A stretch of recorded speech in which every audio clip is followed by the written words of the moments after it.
Yo, I'm gonna be ranting again. This time I'm gonna talk about some of the same things I talked about in the previous video, but I'm gonna refer to some comments. And for example, I got some cool comments, but there was one where like somebody was like, okay, well, the type description. They were like, this video, I don't like it because the type descriptions aren't meant to compare individuals. They're meant to compare within a type. And it's like, okay, well, first of all, the types are supposed to be made from individuals, right? They're supposed to explain things about individual people. And that, it just highlights what I've been talking about, where in a lot of these cases, you have these type descriptions that people Google. Like, let's be honest. People aren't like going to the store and buying books about type and reading it. People are Googling type descriptions, and then they're saying, okay, well, forget about individuals. Let's just talk about the types, right? And it's like, okay, well, now you're really just talking about some hypothetical concept, okay? And an interpretation of one at best when you're looking at a type description that you just found off the internet, okay? And it's problematic because it's like, okay, this person's saying, okay, we're gonna compare within a type. And it's like, okay, well, if you're doing that, what are you comparing? Like, I almost think that a lot of these people are trolling, which is fine. But if they're not trolling, it's like, it brings up a good point anyway, because even if it is a troll, it's like, those are things that people think. It's like, they're just gonna, okay, I've Googled the ILI description. Now I'm just gonna think about that. I'm not gonna think about how it applies to individual people. And it's like, that's also like, it's just a weird comment, because it's like the whole point of socionics is that it describes certain types so that you can think about intertype relations. So you're supposed to be comparing across types. So that doesn't really make too much sense. And on top of that, somebody was saying something like, somebody said something that was like, all right, well, ISTJs or like SI DOMs can imagine, this is like literally a comment if you look at the previous video.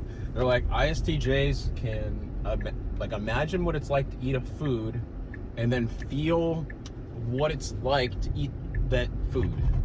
And the person was like, well, if you don't have like base SI, then you can't do that. Like, I think from the comment, if I remember, is like, the person's like, well, 60-year-old INTJs can't even do that. And it's like, okay, well, you're trying to tell me that I can't imagine what it's like to eat a certain food? Like, that's like the type of, and it just shows you, it's like, those are the types of like ridiculous assertions that you're forced to defend if you like subscribe to a lot of this stuff, you know? Because like I said, think about it this way.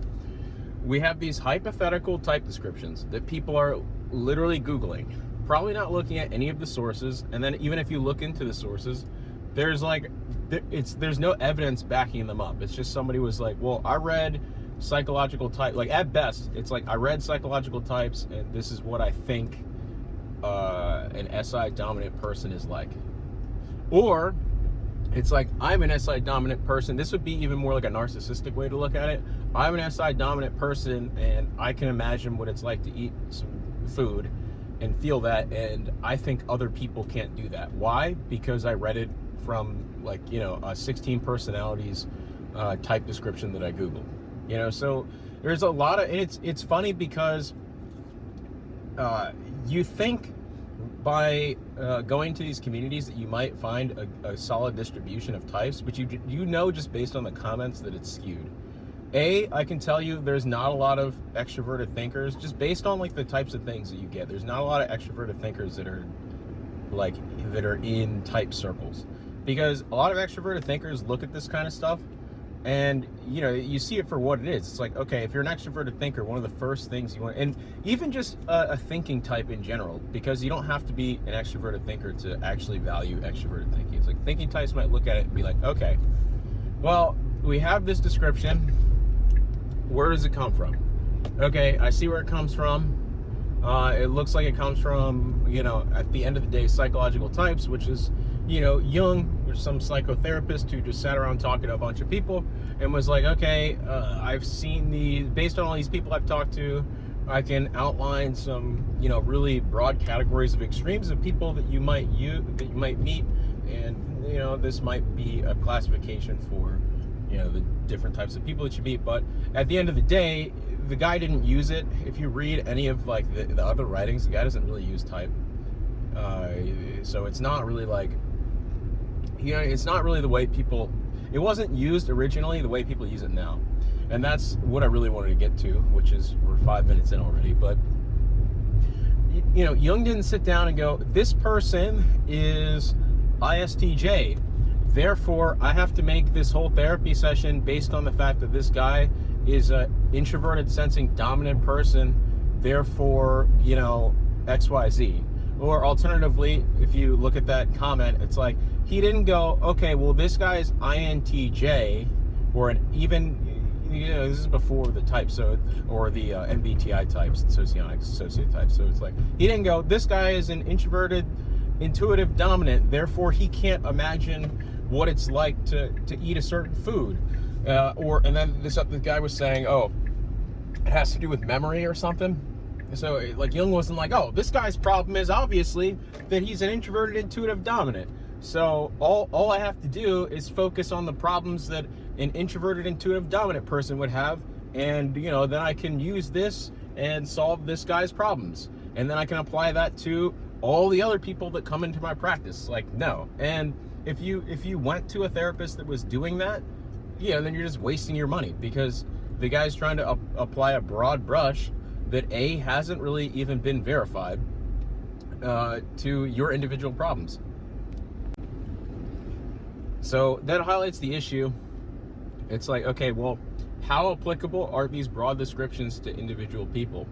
And that question remains to be answered. And it's cool it's cool if you look at it from like a scientific sense, or I don't even have to say scientific, just like a rational sense. Is like, well, it's interesting that there's a lot more work to be done, and there's stuff that still needs to be observed, and you have to make more stringent comparisons based on reality. But people get so dogmatic with this stuff. In other words, it's not really the case. Like, you know, your general experience, everyday experience, shows that it's not generally the case that you can just read a type description and know every single facet about somebody's life who happens to be that type. Even if you've typed them 100% correctly, you can't go, okay, well, I know you're ISTJ, therefore I know a lot of things about your life. Why? Well, I mean, it's obvious why, but think about it. There's 7 billion people on this planet, or more, right? So there's a lot of variation between people. So even within a person's type, there's a shit ton of variation.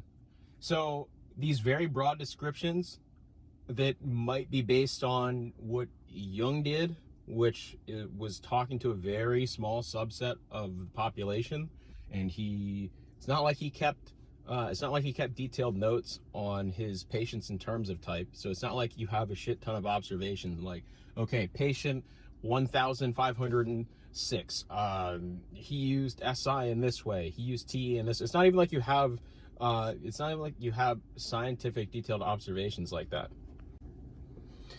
So another way you can think about it, and this is just, you know, like I said, there's not really too many people giving you like a TE way of thinking about this stuff. So I feel like it's, you know, maybe interesting to some people that want to hear this type of thing, just like looking at things rationally. And it's like, okay, if let's say I have an experiment where I have a bunch of cells and I want to see what kind of cells they are, what type of cells they are. Let's say I have identified with whatever I have identified that I've got some immune cells, right? Well, I also need to then tell what kinds of immune cells they are within that, right? So there's a way of doing this where you can look at the genes, right, that they have. So you can do this in bulk, which is what people did a while ago. Now people, what they do is they look at individual cells, and they try to group the individual cells into other groups. So you might start with what are immune cells, then you might be like, okay, well, you might see a cluster and be like, this is a T cell, or, you know, this is even more broad than that. You can be like, this is an immune cell that is in the brain, right? So while you might have an immune cell that's in the brain, you could have an immune cell that's in another part of your body, and they're going to be really different, even though they're still immune cells, right? And it's the same kind of thing like with the types.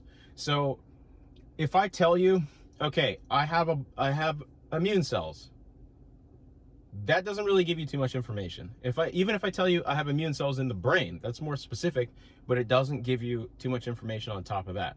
In reality, you have to look at millions of these different types of cells, and you have to look at where they are, what their environment's like, and all these other factors.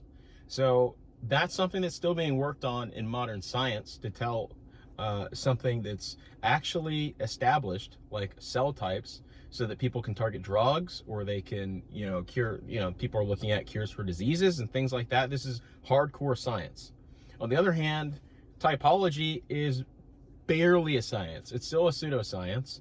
And like I said, even if it wants to come out of the realm of pseudoscience, it has to be looked at critically. That's what people do with everyday regular science. So yeah, it's interesting to me that people read these type descriptions and then become biological determinists. You know what I mean? And it's weird because almost everybody that you run into, even people that have like a high school diploma only, or didn't even finish high school, can tell you off the top of their head why a lot of biological determinist philosophies are incorrect. Like, eugenics or phrenology, for example. A lot of these things people will laugh at, but then if you look at the same type of reasoning in typology, it's commonplace. So somebody was trying to tell me, all SI dominant types are like this, therefore, keep in mind, 7 billion people, all SI dominant types are like this, all the NI dominant types are like this. If you know somebody's type, then you know something about their life. And it's just like, even to the point where the guy was trying to say, oh, SI is just memory, even though that, if you read psychological types, it's not going to just say, oh, introverted sensing is memory. That's not like, there's pretty much no connection in original psychological types to physiology, because Jung was a doctor and he knows that's ridiculous, right? And that was a long time ago. Keep in mind, now we're in 2023. So yeah, we've come a long way. But if you go back to the 19th century, there was biological determinist philosophies such as like phrenology, which was like feeling somebody's skull for bumps in their head or something like that, and then trying to figure out like their mental attributes based on that. And that's literally what people do in typology. It's insane. They'll be like, oh, look at that guy's eye movements, or, look at that. Like, socionics is even crazier. Like, if you look at socionics, it's like they'll just show you pictures of like 10 people, and they'll be like, okay, this is what an ISFP looks like, and then here's 10 pictures of ESFP. This is what they look like. This is what and if you read descriptions, they might like, this is what they walk like. This is what their body shapes are like, and it's pretty insane. And like I said, it's a lot of people. I can tell who comes in the comments, and they're like, they think by themselves, and it's very easy to tell who's just parroting whatever they Googled, and then literally making MBTI, or letting MBTI turn them into like eugenicists, basically, or like biological determinists. And it's just kind of funny, because like you wonder where people's lives are at if they think that way. And you can see it in like a lot of the major channels on YouTube that are focused around type are pretty much just scams. They're really just like Ponzi schemes, pretty much. It's like, oh, I'll type you for $300, or I'll talk to you about your life in terms of type for hundreds of dollars. And it's like, all right, well, it's surprising